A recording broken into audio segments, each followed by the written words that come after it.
Nagbabalik siya upang patunayan na mga kakayahang higit pa sa kanyang pangalan.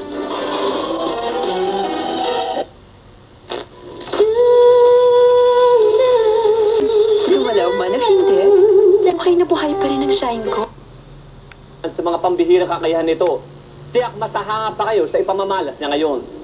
Kakagatin niya ang pako at puputulin niya ito. Ipapalo niya ang mga hollow block sa kanyang ulo. Tiyak, mapatanga nga kayo dito sa pagbabalik ni Mr. Wireman.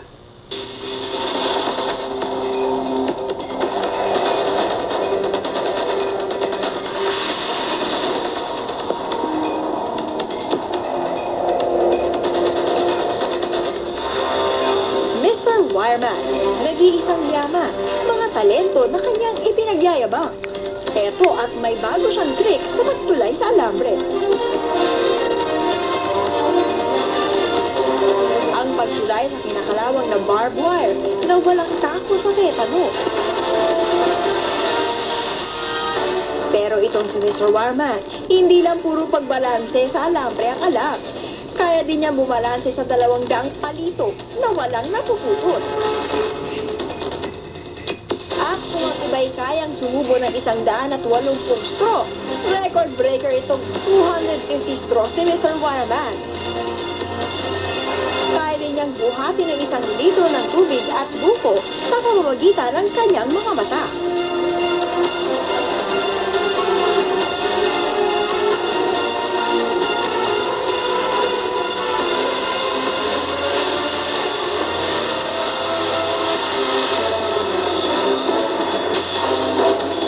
Mukhang nagutom na si Mr. Wireman.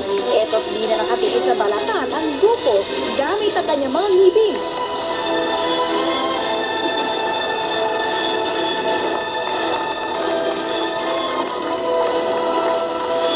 Kasi bata po, mahilig ako magbukas ng mga buti. Kasi magagamot yung tatay ko eh. Tuwing nagpupunta siya sa ako yung tagabukas ng mga buti. Pasana yung ipin ko sa mga bagay na matitigas. Kaya naman pala ganito na lang katibay ang ngipin niya eh. Oh, ang pakong size 4, tinaga, naputol, naging size 3. Kaya niyo ba yun, Manong?